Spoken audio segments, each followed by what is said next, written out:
Donc on continue cette petite vidéo avec quasiment la conclusion, puisque on a juste à faire les bons points de Marvel et puis de conclure cette vidéo. Dans les bons points, j'ai mis il y a les X-Men. Alors, comme je disais, cette vidéo est très personnelle, mais effectivement les X-Men sont mes héros préférés. Si je devais faire un classement de mes héros préférés, bah dedans on aurait Cyclope, le Phénix, Emma Frost, Psylocke, Magic, Malicia, Iceberg, que des X-Men quasiment quoi. Donc c'est pour ça pour moi les X-Men c'est une équipe très importante. Les New Mutants aussi, j'ai été beaucoup marqué par les New Mutants avec Solar, Rocket, Daddy Moonstar, qui sont des persos incroyables.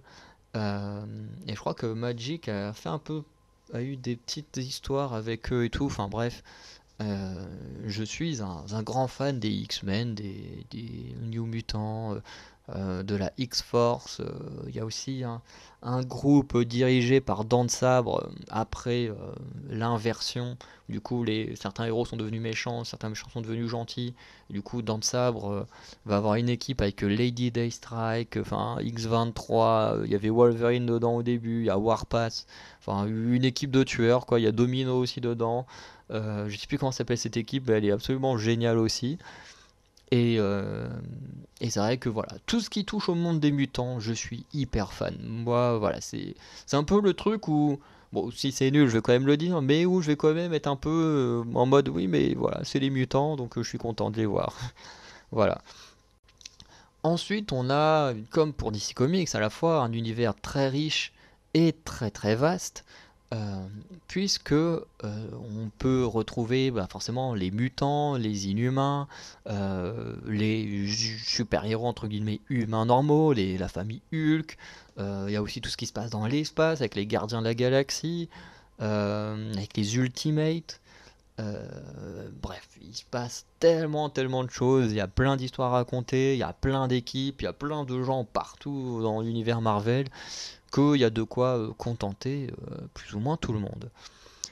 Un point commun avec DC Comics, c'est qu'on a un mélange entre du dark et du léger. Donc par exemple, on va avoir des histoires plutôt très dures et très sombres à regarder, notamment avec Civil War. Civil War que quand même menait à la mort de Captain America, alors qu'il finalement n'est pas vraiment mort. Bref, hein.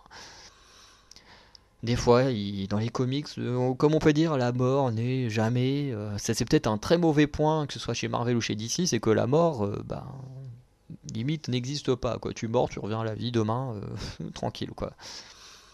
Mais c'est vrai que au début, c'était quand même assez choquant. Déjà, la guerre entre les héros, entre ceux qui préfèrent rester du côté du gouvernement, des institutions, et ceux qui préfèrent rester hors la loi et garder leur masque. Et voir Captain America et Iron Man se déchirer comme ça, et ensuite dans la deuxième version, Captain Marvel et Iron Man, et à chaque fois il y a une fin quand même très, très lourde quoi, entre Captain America qui se fait arrêter, qui se fait buter de base, pareil pour Iron Man qui se fait battre et qui finit dans le coma.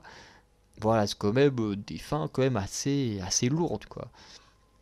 Et à côté de ça, bah, comme je parlais d'Harley Quinn, bah, pareil, par exemple avec Deadpool, avec Spider-Man, c'est quand même souvent des histoires plus légères. Alors quand même des histoires très sombres, hein. La mort de Gwen Stacy est quand même une histoire hyper marquante, mais la plupart du temps, ça reste quand même des histoires avec beaucoup de vannes, voilà, très très léger, beaucoup plus accessible et moins émotionnellement impactant que des histoires très sombres, mais qui font également du bien, quoi.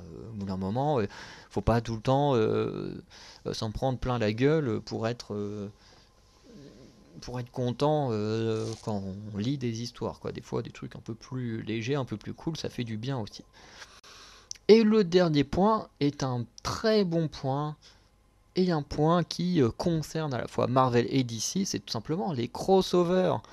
Et les crossovers au sein des deux maisons. Effectivement, j'ai moi-même un comics qui s'appelle Amalgam, si je dis pas de bêtises, qui est justement un crossover entre Marvel et DC, où en plus on fusionnait des héros Marvel et DC. Et je crois que de mémoire,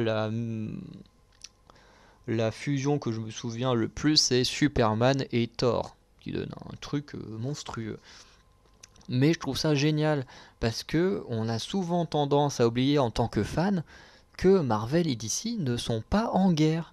Marvel et DC sont pas en guerre. Eux, ils s'entendent super bien. Bon, enfin, peut-être pas super bien non plus, puisqu'ils sont quand même rivaux, mais on a quand même les artistes qui changent de maison. Voilà, il y a des artistes qui étaient chez DC qui sont partis chez Marvel, les artistes de Marvel qui sont partis chez DC, notamment Brian Bendis, qui était mon préféré, qui a beaucoup travaillé sur les mutants, qui est parti chez DC Comics.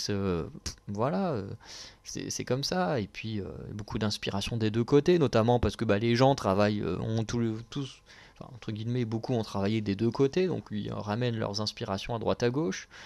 Euh, et puis bah, il y a forcément ces crossovers qui montrent également une ouverture d'esprit des deux maisons, où ils permettent aux fans de voir bah, les héros de Marvel et les héros de DC ensemble dans un même comics, ce qui est absolument génial. Après, je sais qu'il y a aussi des, des crossovers avec d'autres univers, comme avec Conan le Barbare du côté de Marvel, ou encore avec les Tortues Ninja du côté de DC. Enfin bref, il y a plein d'autres crossovers, mais je trouve que celui entre Marvel et DC Comics reste quand même absolument excellent. Et du coup, il n'y a que les fans qui sont là en train de se créer une guerre en mode oui, mais DC c'est mieux, oh non, Marvel c'est mieux. Bah non, fermez vos gueules, les deux sont très bien, c'est juste les goûts et les couleurs. Voilà, certains préfèrent Marvel, certains préfèrent DC, et c'est tout. Vous n'avez pas à juger des goûts et couleurs des autres. Moi, je préfère Marvel, parce que Marvel est un univers qui me touche plus, avec lequel j'ai grandi, et voilà, j'ai un peu grandi avec DC Comics, mais ça m'a intéressé moins. Mais voilà, c'est comme ça. Moi j'ai grandi avec Spider-Man, Batman et les X-Men, mais au final ce qui m'intéressait le plus c'était Spider-Man et les X-Men, quoi. Batman, voilà, j'aimais bien mais sans plus, quoi.